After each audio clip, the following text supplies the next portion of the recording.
Hi friends, DSC psychology bit ర్యాపిడ్గా చూద్దాం. ప్రతి అభ్యాసకుడు అభ్యాసన అంశాలను తనదంటూ ఒక ప్రత్యేక విధానాన్ని ఉపయోగించి నేర్చుకుంటారు. దీన్ని ఎలా అంటారు?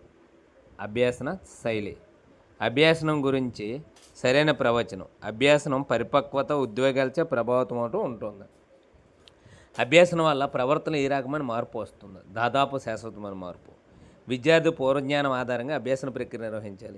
ఈ వాక్యాన్ని తెలియజేసే అభ్యాసన లక్షణం ఏదంటే బదలాయించే ప్రక్రియ. పునర్బలనం చెందిన ఆచరణ వల్ల జీవ ప్రవర్తనలో కలిగిన దాదాపు శాశ్వతమైన మార్పే అభ్యాసనం పేర్కొన్నది డెసికో కాఫర్డ్. పరిసరాల అవసరాలు తీర్చుకున్నట్టుకు వ్యక్తి ప్రవర్తనలో కలిగే ప్రతి మార్పు అభ్యాసనం అవుతుందని పేర్కొన్నాడు మర్ఫీ. అభ్యాసనానికి ఆధారం పరిపక్వత. కార్టర్ ప్రకారం వాస్తవిక అభ్యాసన లక్షణం కానిదే. పాఠ్యాంశం సంబంధించి నిర్దిష్ట ఉదాహరణ తెలుసుకోవడం ఇది లక్షణం కాదు.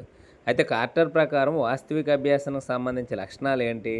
విషయంలో ఆచరణాత్మకతను బోధకుడు అడిగి తెలుసుకుంటాడు.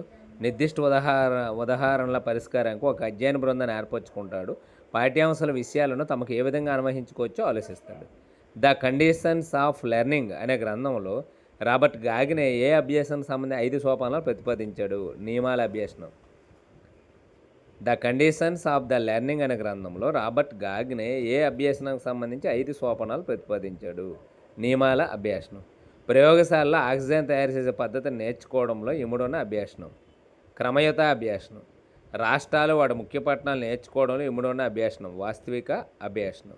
గాంధీజీ వ్యక్తిత్వంపై ఒక విద్యార్థి వాక్య రూపంలో తన అభిప్రాయాన్ని వ్యక్తం చేయడంలో ఇముడున్న అభ్యాసనం శాబ్దిక అభ్యాసనం. పురుషులందరిలో తన నాన్నను గుర్తించడం ఇముడున్న అభ్యాసనం విచక్షణ అభ్యాసనం.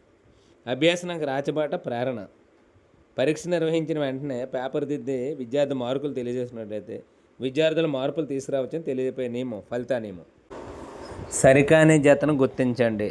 ఇక్కడ శారీరక ధర్మహద్దు అభ్యాసన వేగం తక్కువ వేగంతో కొనసాగుతుంది, ఇది కాదు. కానీ సాంచాల్య దశ అభ్యాసన వేగంలో హెచ్చుతగ్గులు కనిపిస్తాయి, ఇది రైట్. పీఠభూమి దశ అభ్యాసన వేగం తాత్కాలికంగా నిలిచిపోతుంది, ఇది రైట్. స్వారంభ స్ఫూర్తి అభ్యాసన వేగం ఎక్కువగా ఉంటుంది, ఇది రైట్. పీఠభూమి దశలో అభ్యాసన వక్రరేఖ ఎక్స్ అక్షానికి సమాంతరంగా ఉంటుంది. డిగ్రీ వరకు ఏమాత్రం పరిచయాలు లేని విద్యా మనోవిజ్ఞానాన్ని బీఎడ్లో అభ్యసించేటప్పుడు ఉత్పన్నమయ్యే అభ్యాసన వక్రరేఖ పుటాకారంగా ఉంటుంది.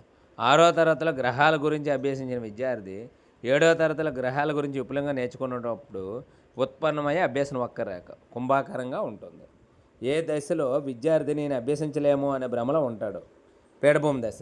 ఏ దశను దాటిన వ్యక్తి అభ్యాసం కొనసాగించలేడు? శారీరక ధర్మహద్దు. Please subscribe and like and share. Thank you.